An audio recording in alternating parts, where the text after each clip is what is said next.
Hello मेरे दोस्तों, mountain study world में आपका स्वागत है। तो आज वैदिक सभ्यता का तीसरा वीडियो लेकर आया हूँ। तो प्राचीन भारतीय इतिहास के वैदिक सभ्यता का ये तीसरा वीडियो है। तो चलिए क्वेश्चंस को देखते हैं। वैदिक काल में इंद्र के बाद दूसरा प्रमुख देवता कौन था? आपका ऑप्शन है वरुण, सोम, अग्नि, प्रजापति। तो आपका राइट आंसर हो जाएगा अग्नि। इंद्र ऋग्वैदिक आर्यों का सबसे महत्वपूर्ण एवं प्रतापी देवता था। इसे पुरंदर अर्थात किलों को तोड़ने वाला कहा गया है। यह युद्ध नेता के रूप में चित्रित है। इंद्र पर 250 सूक्त हैं और अग्नि का स्थान जो है इंद्र के बाद दूसरा है। इस पर 200 सूक्त हैं अग्नि देवता पर। अग्नि देवताओं और मानवों के बीच मध्यस्थ का कार्य करता था। अगला सवाल है, समाज के चतुर्विध वर्गीकरण का विचार प्राप्त होता है। आपका ऑप्शन है ऋग्वेद के शास्त्रीय सूक्त में, ऋग्वेद के केशिन सूक्त में, अथर्ववेद के पृथ्वी सूक्त में, ऋग्वेद के पुरुष सूक्त में। तो आपका राइट आंसर हो जाएगा ऋग्वेद के केशिन सूक्त में। तो समाज के चतुर्विध वर्गीकरण का विचार होता है ऋग्वेद के केशिन सूक्त में। तो समाज जो है का जो वर्ण है वो 4 वर्णों में बटा था। ब्राह्मण, क्षत्रिय, वैश्य और शूद्र। ये समाज के चतुर्विध वर्गीकरण का विचार प्राप्त होता है ऋग्वेद के केशिन सूक्त में। चलिए अगला सवाल है, सोमपेय का संबंध किस वैदिक यज्ञ से था? आपका ऑप्शन है अग्निष्टोम, राजसूय, सौत्रामणि, वाजपेयी। तो आपका राइट आंसर हो जाएगा अग्निष्टोम। तो सोमपेय का संबंध अग्निष्टोम यज्ञ से है। सोमपेय का संबंध जो है अग्निष्टोम यज्ञ से है। अगला सवाल है, वैदिक देवता वरुण के बारे में निम्नलिखित कथनों पर विचार करना है। तो वरुण के बारे में जो वरुण देवता थे वैदिक काल के, तो उनके अनुसार अपना उत्तर चुनना है। आपका ऑप्शन है नैतिक व्यवस्था के संरक्षक थे। क्या वरुण देवता नैतिक व्यवस्था के संरक्षक थे? दूसरा ऑप्शन है झंझावात के देवता थे। तीसरा ऑप्शन है पापियों को दंड देते थे। चौथा ऑप्शन है वर्षा के देवता थे। तो इसमें से कौन सा उत्तर सही है? तो 1 एवं 3 सही है, यानी ऑप्शन आपका हो जाएगा बी। तो ऋग्वैदिक देवताओं में वरुण का स्थान तीसरा था। यह जल या समुद्र का देवता माना गया है। इसे ऋतु अर्थात प्राकृतिक संतुलन का रक्षक कहा गया है। यह नैतिक नियमों का संरक्षक था। तो वरुण देवता जो थे नैतिक व्यवस्था के संरक्षक थे, बिल्कुल सही है। और क्या थे? पापियों को दंड देते थे। पापियों को दंड देते थे, ये दोनों सही है। अगला सवाल है, वैदिक सभा और समिति को किस देवता की 2 पुत्रियां कहा जाता है? आपका ऑप्शन है इंद्र, अग्नि, प्रजापति, बृहस्पति। तो आपका राइट आंसर हो जाएगा प्रजापति। तो वैदिक सभा और समिति को प्रजापति की 2 पुत्रियां कहा जाता है। अथर्ववेद में मगध और अंग का उल्लेख सुदूरवर्ती प्रदेशों के रूप में किया गया है। इसी में सभा और समिति को प्रजापति की 2 पुत्रियां कहा गया है। इसमें राजा परीक्षित का उल्लेख मिलता है। तो अथर्ववेद में राजा परीक्षित का उल्लेख मिलता है और अथर्ववेद में ही सभा और समिति को प्रजापति की 2 पुत्रियां कहा गया है। अगला सवाल है, छांदोग्य उपनिषद का संबंध किस वेद शाखा से है? आपका ऑप्शन है ऋग्वेद, यजुर्वेद, सामवेद, अथर्ववेद। तो आपका राइट आंसर हो जाएगा सामवेद। तो छांदोग्य उपनिषद का संबंध जो है सामवेद से है। सामवेद के 2 उपनिषद है, छांदोग्य उपनिषद और जैमिनीय उपनिषद। छांदोग्य उपनिषद सबसे प्राचीन उपनिषद माना जाता है। देव के पुत्र कृष्ण का सर्वप्रथम उल्लेख छांदोग्य उपनिषद में ही हुआ है। अगला सवाल है, अथर्वयु का क्या अर्थ है? आपका ऑप्शन है धार्मिक मामलों में राजा का सलाहकार, यज्ञ करने वाला पुरोहित, यज्ञ के अवसर पर ऋचा पाठ करने वाला पुरोहित, राजा का शिक्षक। तो आपका राइट आंसर होगा यज्ञ करने वाला पुरोहित। यजुर्वेद के कर्मकांडों को संपन्न करने वाले पुरोहित को अथर्वयु कहा जाता है। अगला सवाल है, निम्न वैदिक शब्दों में कौन सा शब्द कृषि उपकरण का द्योतक नहीं है? आपका ऑप्शन है चरसनी, लांगल, ब्रेक, सिर। तो आपका राइट आंसर हो जाएगा चरसनी। तो चरसनी शब्द का प्रयोग कृषि हेतु किया गया है, ना कि कृषि उपकरण हेतु। लांगल शब्द का प्रयोग वैदिक युग में हल के लिए किया जाता था और ब्रिक का प्रयोग बैल के लिए किया जाता था। सिर का प्रयोग जो है वो ऋग्वेद सभ्यता में सिर का जो प्रयोग है वो कृषि उपकरण के लिए होता था। ये हल का जो है, हल यानी खेती जो है, ऋग्वेद के 10वें मंडल में खेती प्रक्रिया का वर्णन है। तो ऋग्वेद के 10वें मंडल में खेती प्रक्रिया का वर्णन है। अगला सवाल है, राजा के निर्वाचन से संबंधित सूक्त किस वेद में पाए जाते हैं? आपका ऑप्शन है ऋग्वेद में, यजुर्वेद में, सामवेद में, अथर्ववेद में। तो आपका राइट आंसर हो जाएगा ऋग्वेद में। तो राजा के निर्वाचन से संबंधित सूक्त पाए जाते हैं ऋग्वेद में। अगला सवाल है, सूरा की आहुति किसका लक्षण है? आपका ऑप्शन है अश्वमेघ का, गवायमयन का, राजसूय का, सौत्रामणि का। तो आपका राइट आंसर हो जाएगा सौत्रामणि यज्ञ का। तो सौत्रामणि यज्ञ में पशु और सूरा की आहुति दी जाती थी। अगला सवाल है, राज्य के अधिकारी रत्निन किस यज्ञ से संबंधित होते थे? आपका ऑप्शन है अश्वमेघ, राजसूय, सौत्रमणि, वाजपेयी। तो आपका राइट आंसर हो जाएगा राजसूय यज्ञ। तो राज्य के अधिकारी रत्निन राजसूय यज्ञ से संबंधित होते थे। यह राजा के राज्याभिषेक से संबंधित था राजसूय यज्ञ। अगला सवाल है, निम्नलिखित में से किस यज्ञ में 25 यूपों के प्रयोग का विधान था? आपका ऑप्शन है राजसूय यज्ञ, पुरुषमेध यज्ञ, अश्वमेध यज्ञ, वाजपेयी यज्ञ। तो आपका राइट आंसर हो जाएगा पुरुषमेध यज्ञ। पुरुषमेध यज्ञ 5 दिनों तक चलता था। इसको करने वाले ब्राह्मण या क्षत्रिय होते थे। इसमें पुरुषों की बलि दी जाती थी। इसमें 25 यूपों अर्थात यज्ञ स्तंभ का निर्माण किया जाता था। अगला सवाल है, होता क्या है? आपका ऑप्शन है ऋग्वेद में देवों का आह्वान करने वाला, ऋग्वेद में यज्ञ करने वाला, उपासना करने वाले को, ऋग्वेद कालीन ऋषियों को। तो होता क्या है? आपका राइट आंसर हो जाएगा ऋग्वेद में देवों का आवाहन करने वाला। ऋग्वेद के ज़्यादातर मंत्र देव आवाहन से संबंधित है। ऋग्वेद के मंत्रों का उच्चारण करके जो पुरोहित यज्ञ संपन्न कराता था उसे होता कहा जाता था। अगला सवाल है, सुदास किस वंश का था? आपका ऑप्शन है भरत वंश, सुदास वंश, कण्व वंश, सातवाहन वंश। तो सुदास जो था वो भरत वंश का था, जिसे त्रित्सु राजवंश भी कहा जाता है।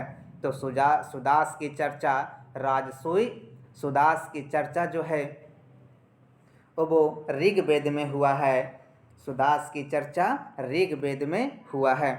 चलिए अगला, ये मेरे दोस्त, अगर मेरे वीडियो पसंद आ रहा हो तो मेरे चैनल को सब्सक्राइब ज़रूर करें और क्यूज में भाग लें तो क्यूज को ज्वाइन करें जूम ऐप पे सुबह 7:15 में। अगला सवाल है, शिव का प्रथम रूप साहित्य में क्या मिलता है? आपका ऑप्शन है योगी, रुद्र, पशुपति, कल्याणकर्ता। तो आपका राइट आंसर हो जाएगा रुद्र। तो शिव का प्रथम रूप जो है साहित्य में रुद्र का मिलता है। ऋग्वेद के 3 सूक्तों में रुद्र का वर्णन है। इनका स्वभाव क्रोधी है। इन्हें शिव का प्रारंभिक रूप माना गया है। किन्हें? रुद्र को। अगला सवाल है यूप क्या था?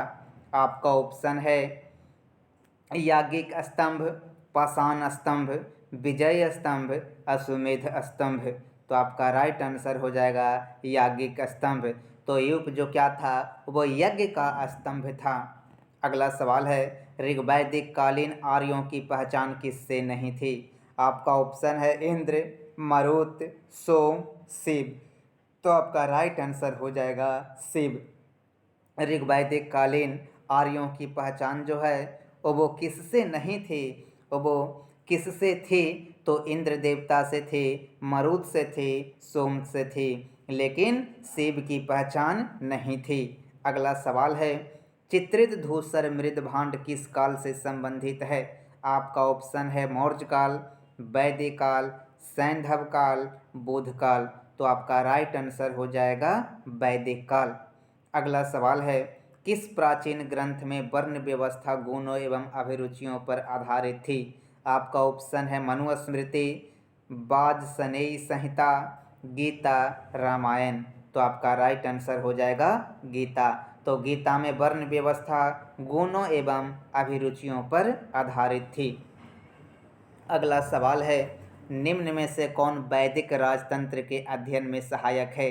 आपका ऑप्शन है विदत, सभा, परिषद, समिति। तो ऑप्शन क्या इसमें 1 2 3 सही है, 2 3 4 सही है, 1 2 3 4 3 4? तो आपका राइट आंसर हो जाएगा 1 2 3 4। तो वैदिक राजतंत्र में विदत था। विदत यानी ऋग्वैदिक कालीन सर्वाधिक महत्वपूर्ण सभा थी। विदत सामाजिक, धार्मिक एवं सैन्य उद्देश्यों के कार्य करती थी। फिर है सभा। अथर्ववेद में सभा और समिति को प्रजापति की 2 पुत्रियां कहा गया है। फिर है परिषद। तो ऋग्वैदिक राजतंत्र के अध्ययन में सहायक है विदत, सभा, परिषद और समिति चारों। अगला सवाल है वैदिक ग्रंथों में प्रयुक्त रीत शब्द किससे संबंधित है? आपका ऑप्शन है ऋतु विज्ञान के अध्ययन से, नैतिक व्यवस्था से, धर्म से, वैदिक सूक्त से। तो आपका राइट आंसर हो जाएगा नैतिक व्यवस्था से। तो वैदिक ग्रंथ में प्रयुक्त रीत शब्द जो है वो नैतिक व्यवस्था से संबंधित है। अगला सवाल है ऋग्वेद में प्रयुक्त सीता शब्द का अर्थ निर्धारण कीजिए। आपका ऑप्शन है पृथ्वी की उर्वरता, राजा जनक की पुत्री, ज्योति हुई भूमि, हल रेखा। तो सीता शब्द का जो अर्थ है वो है हल रेखा। हल से बनी हुई नालियाँ या कुर को सीता कहा जाता था। अगला सवाल है उत्तर वैदिक काल में महत्व प्राप्त किए प्रजापति देवता में कौन से पूर्ववर्ती देव समाहित हो गए? आपका ऑप्शन है बाक, काल, विश्वकर्मा, हिरण्यगर्भ। तो आपका ये कौन सा सही हो जाएगा? तो आपका ऑप्शन है 1 एवं 2, 1 2 एवं 3, 2 एवं 4, 2 3 एवं 4। तो आपका राइट आंसर हो जाएगा 2 एवं 4 यानी विश्वकर्मा एवं हिरण्यगर्भ। तो उत्तर वैदिक काल में सृजन के देवता प्रजापति को सर्वोच्च स्थान मिला। उनमें 2 पूर्ववर्ती देव विश्वकर्मा और हिरण्यगर्भ समाहित हो गए। आपका अगला सवाल है अपने पुरोहित के साथ विदेत माधव के पूर्व की ओर प्रव्रजन की कथा निम्नांकित में वर्णित है। आपका ऑप्शन है त्रय ब्राह्मण, शतपथ ब्राह्मण, गोपथ ब्राह्मण, बृहदारण्यक उपनिषद। तो आपका राइट आंसर हो जाएगा शतपथ ब्राह्मण।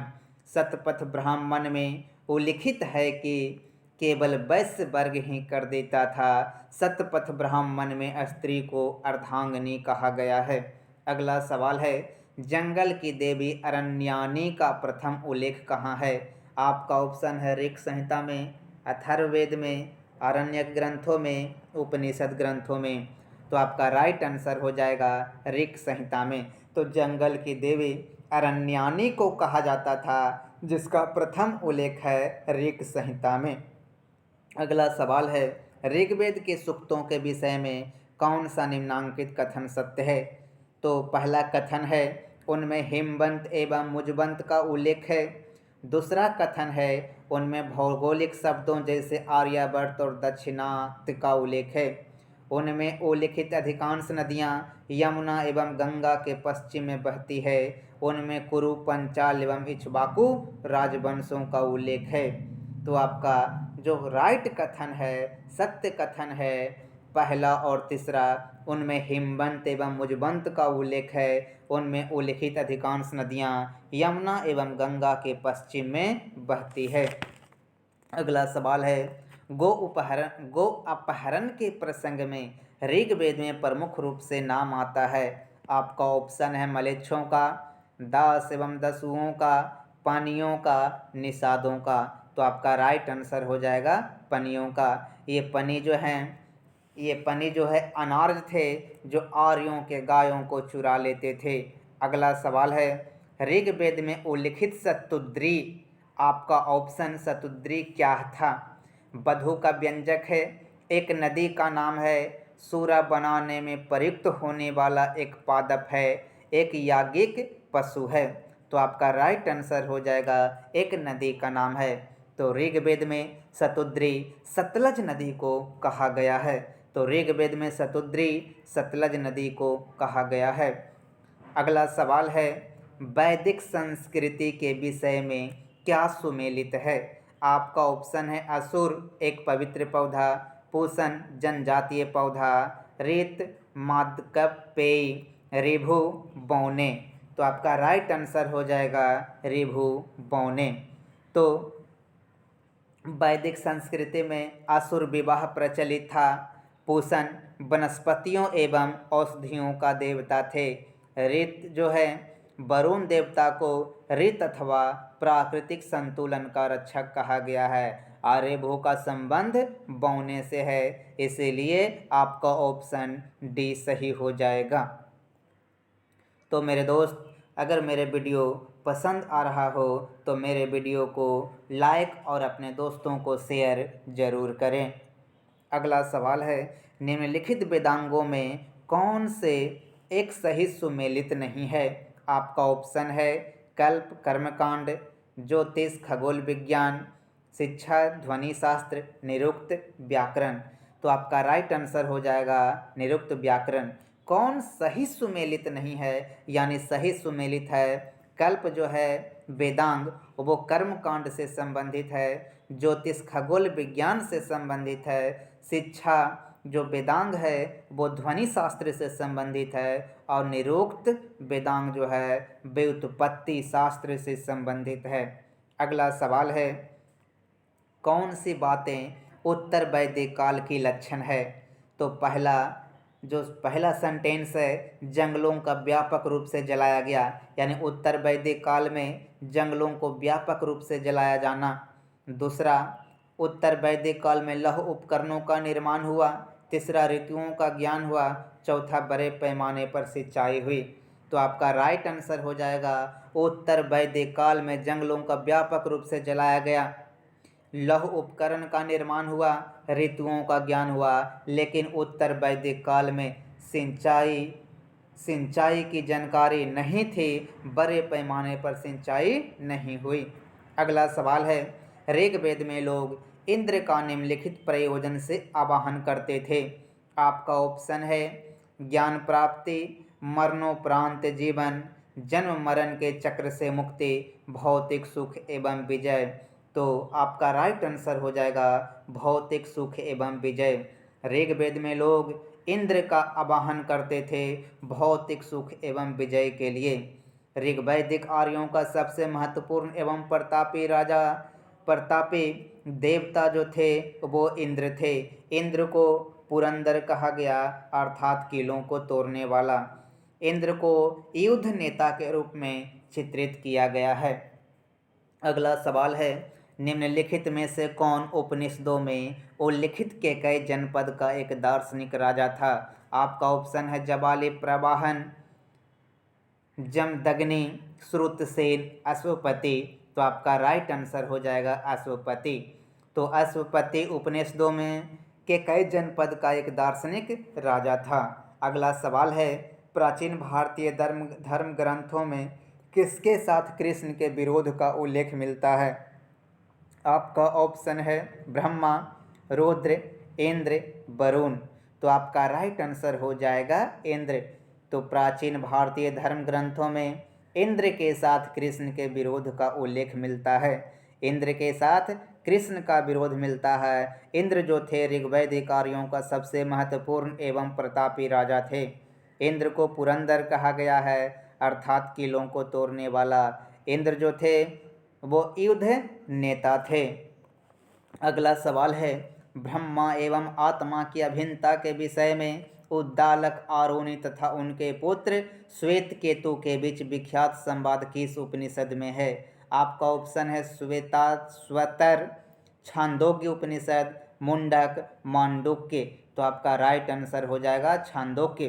तो ब्रह्मा एवं आत्मा की अभिन्नता के विषय में उद्दालक आरोनी तथा उनके पुत्र श्वेत केतु के बीच विख्यात संवाद जो है छांदोग्य उपनिषद में है।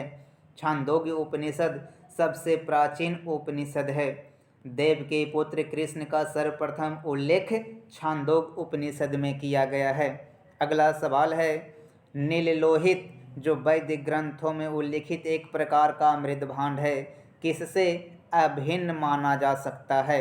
आपका ऑप्शन है चित्रित धूसर भांड, लाल भांड, कृष्ण एवं लाल भांड, उत्तरी कृष्ण चमकदार भांड।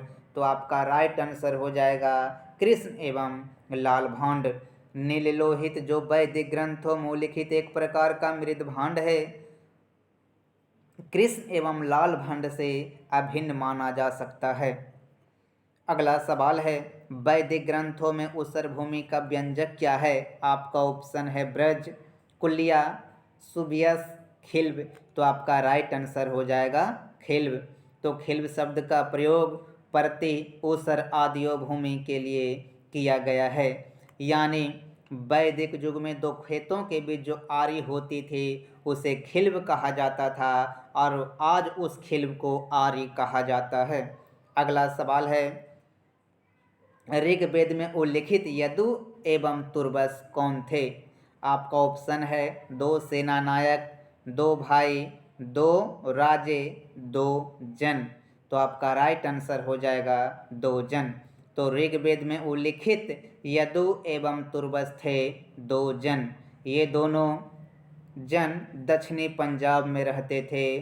कौन? यदु एवं तुर्बस। इन दोनों में निकट संबंध था क्योंकि ऋग्वेद में इन दोनों का नाम एक साथ आता है। अगला सवाल है, ऋग्वेद में अन्य व्रत शब्द किसके संदर्भ में प्रयुक्त हुआ है? आपका ऑप्शन है 10, दस्यु, मलेच्छ, यदु। तो आपका राइट आंसर हो जाएगा दस्यु। ऋग्वेद में अन्य व्रत शब्द दस्यु के लिए प्रयुक्त हुआ है। अगला सवाल है, मैं कवि हूँ, मेरा पिता भेषज है और मेरी माता अन्न पीसती है। यह अवतरण कहाँ मिलता है? ऋग्वेद में।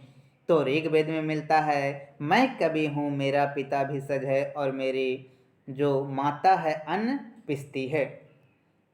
अगला सवाल है, ऋग्वैदिक देवता इंद्र के विषय में क्या सही नहीं है? आपका ऑप्शन है उसे भोज एवं सोमरस पान प्रिय था, वह पूरों को नष्ट करने वाला था, सर्वाधिक सुक्त उसे ही संबोधित है, वह ऋतु का धारक था। तो आपका राइट आंसर हो जाएगा वह ऋतु का धारक था। सही नहीं है, यानी वह ऋतु का धारक नहीं था। तो इंद्र जो थे ऋग्वैदिक आर्यों का सबसे महत्वपूर्ण एवं प्रतापी देवता थे। इंद्र को पुरंदर अर्थात किलों को तोड़ने वाला कहा गया है। इंद्र जो हैं युद्ध नेता के रूप में इनका चित्रण किया गया है। इंद्र पर 250 सूक्त है। इंद्र जो थे भोज एवं सोमरस का प्रिय थे, पूरों को नष्ट करने वाले थे और सर्वाधिक उक्त इंद्र को ही संबोधित करता है। तो मेरे दोस्त, अगर मेरा वीडियो पसंद आ रहा हो तो मेरे चैनल को सब्सक्राइब, वीडियो को लाइक और अपने दोस्तों को शेयर ज़रूर करें। और हाँ मेरे दोस्तों, क्विज में भाग ज़रूर लें। धन्यवाद।